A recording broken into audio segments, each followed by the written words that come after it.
Hello, this is Majjhima Nikaya Majjhima Nikaya Sutta number 6, which is entitled Akankheyya Sutta, which can be translated as "if one should wish." In the Bhikkhu Bodhi version or translation, he's actually added "if a bhikkhu should wish" or a monk should wish, because throughout the whole of the sutta it refers to the monk's behaviour, what a monk should do, and the whole concept of being a monk. So he starts off in the text with the phrase, monks dwell possessed of virtue, or sila, possessed of the patimokkha, which is the 227 monastic orders or rules, perfect in conduct and resort, and seeing fear in the slightest fault, trained by undertaking the training precepts. Let him fulfill the precepts, be devoted to internal serenity of mind, not neglect meditation, be possessed of insight, and dwell in empty huts, which, to my understanding, means that the monk should follow precepts. That's very understandable, of which there are 5 for the layman, 8 if you visit monastic site and so on. Be serene of mind, samadhi, meditate in the jhanas, have insight into the nature of things, and dwell in a quiet place to achieve wisdom and develop insight and serenity. So it's saying that if a monk follows these ideas, suggestions, rules, whatever you want to call them, then what explained in the sutta is it steps through if you like, the benefits or the way of the world for a monk, and in the way that the sutta has been presented, it actually misses out the repetition, and it really just becomes a list of what a monk should wish to do. But I think probably when it was orally presented, when the sutta was presented, then the emphasis more on each time that a Buddhist monk should wish to do X, Y, or Z, then the Buddhist monk should fulfill the precepts, be serene of mind, meditate, have insight, and dwell in a quiet place. So with that in mind, which is what's occurring each time, the Buddha then lists off all the items that a monk should or could wish for, and the first one would be to fit in with the sangha or the monastery.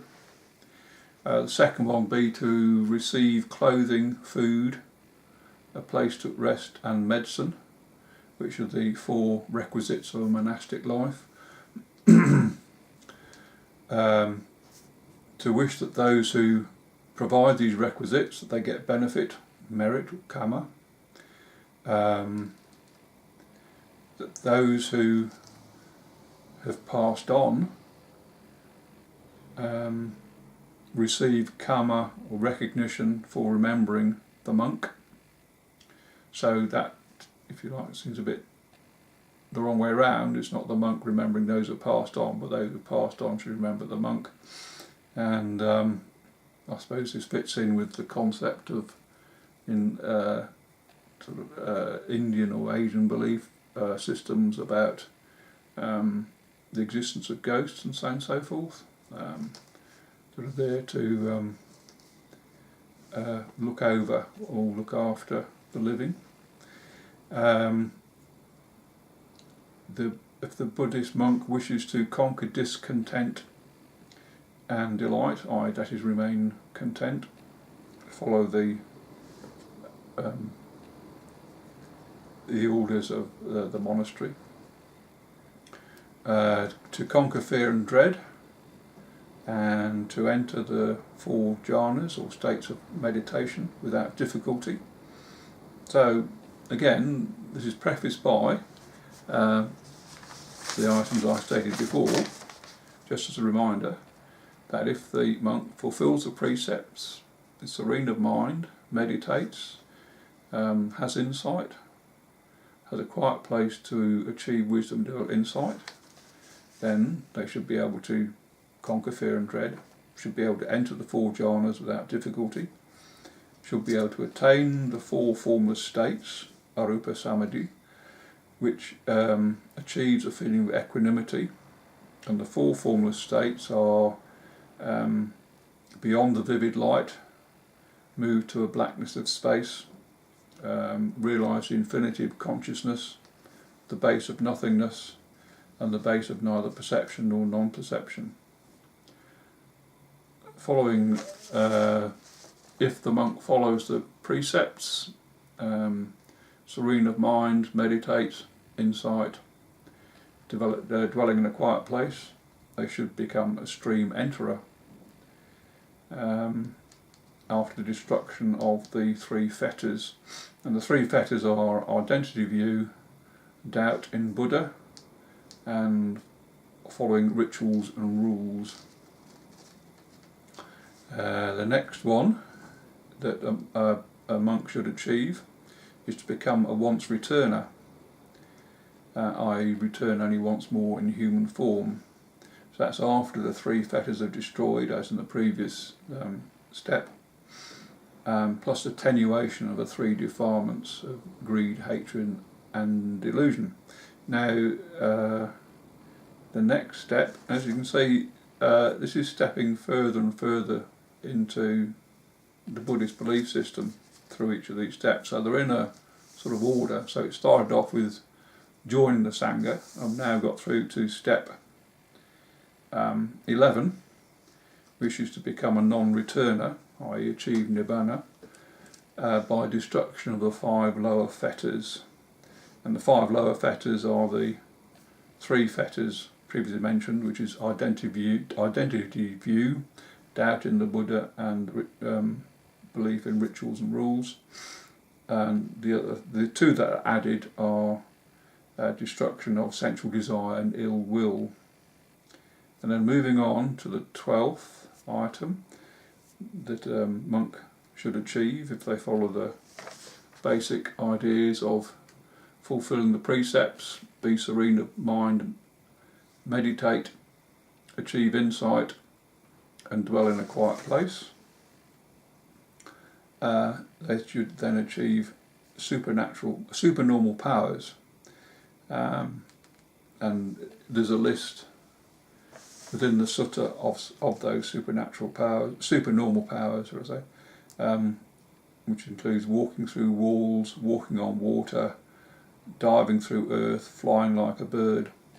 Now those all seem a bit sort of woo, a bit out there, but I'm sort of interpreting that as being in a deep jhanic state, and that there is the belief that this is being achieved. So I suppose the reality we see changes as of a changed reality. So that's my thoughts on that one. And the next one as well, excuse me, item 13 is to hear all sounds, divine and human, near and far. The next one, number 14, is to understand all minds, those affected by greed, hate and delusion, those unaffected by greed, hate and delusion, those minds that are contracted, and those that are distracted, those that are exalted and unexalted, surpassed, unsurpassed, concentrated, unconcentrated, liberated and unliberated. And the next one, number 15, and to remind you that what it's based on is if the monk fulfills the precepts, is serene, meditates, has insight, dwells in a quiet place, then they will recollect past lives. And number 16, they will also be able to watch beings pass away and reappear, and understand how beings pass on according to their actions. That's the karma thing. And in summary, so that's the list of going through what a monk should be able to achieve should they follow the suggestions by Buddha. And in summary, abide in the deliverance of the mind, and deliverance by wisdom, with destruction of the taints or the bad influences. So yeah, it's only a short sutta. It's only a couple of pages, two or three pages, but it does really, in effect, list through all the stages of the development of a Buddhist monk as they become more, if you like, involved with the Buddhist philosophy. So in that regard, it's quite an interesting sutta to read. Thanks for watching. Cheers.